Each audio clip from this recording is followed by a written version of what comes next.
And we decided that we were going to stake out the property for a couple of nights just to see if anything else was taking place. And the next day, they were planning on taking us out to this remote kind of a service road that's way on the edge of the reservation where they believed the gunfire was coming from.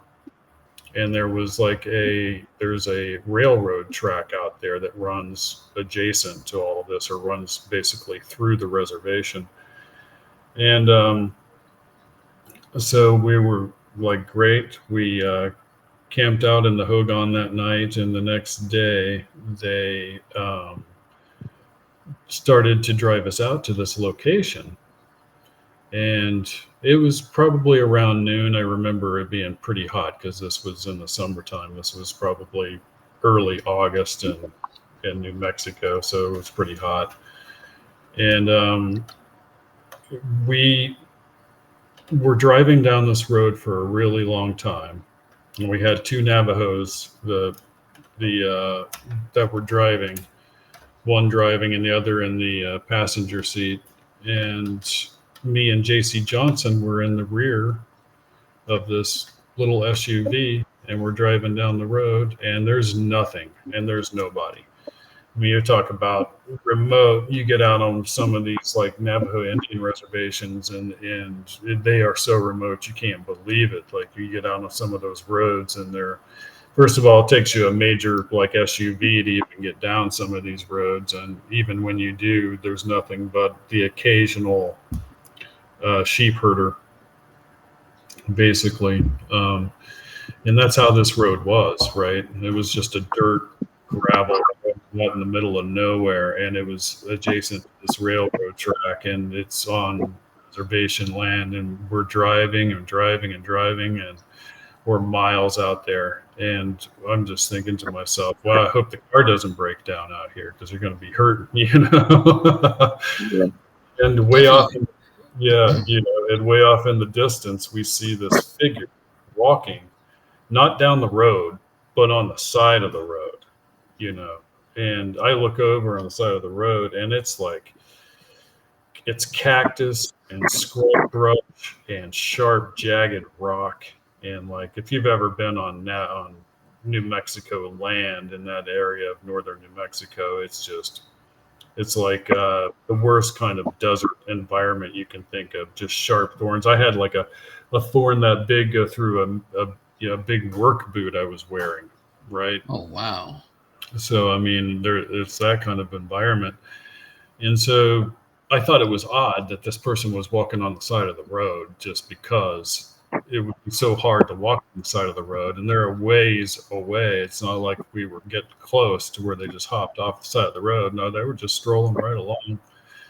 And I thought, wow, well, this is going to be a sheep herder for sure, Navajo sheep herder. And we get closer and closer. Pretty soon we can tell that it's a female, and she's wearing this what appears to be a jean dress. Like if people from the 1980s remember, like Guess used to have like jean dresses, the label Guess used to have those jean dresses that girls used to wear and stuff.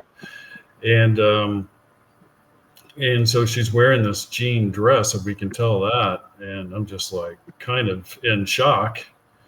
And I think we were all kind of shocked that this girl was out in this middle of nowhere, and we're getting closer and closer. And she's puts her head down like this, and she's just standing on the side of the road. And we get pulled right up next to her. And I look down at her feet because I had a mother that was obsessed with shoes, right? And I look down to see what she's wearing because she's walking off in this jagged, like rocky area. And she has 6-inch cork high heels. Wow. She's strolling through some 6-inch open toe cork high heels. Wow. And the dress is like tattered and torn and everything. And JC's already has his window rolled down, like he's rolling it down right away because we're just thinking, oh my God, this girl's gonna die. she's going to die out here, because if somebody doesn't help her, she must have broken down somewhere or something like that. Something was going on, somebody abandoned her.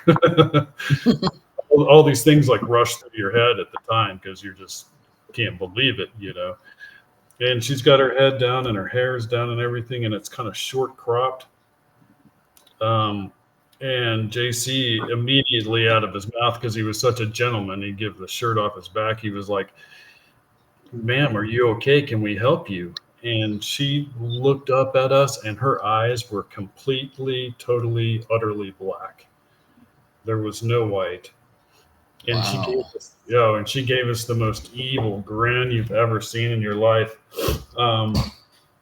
It was truly like just a maniacal kind of a grin. And she goes, and I'll never forget it, she goes, "I got everything I need," and just smiled at us in this like really evil way. And right when she said those words, man, it hit us like a ton of bricks. It was crazy. Like we both started basically vomiting. JC completely short-circuited his brain.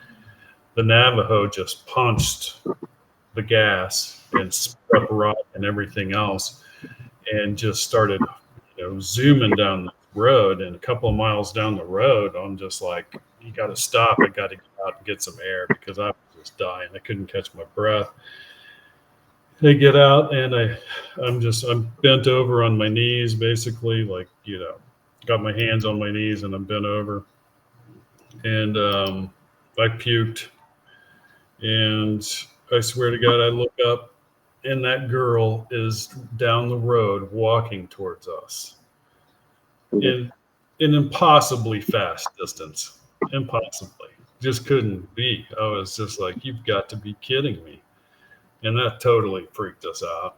And we got back into the SUV and went back to the property.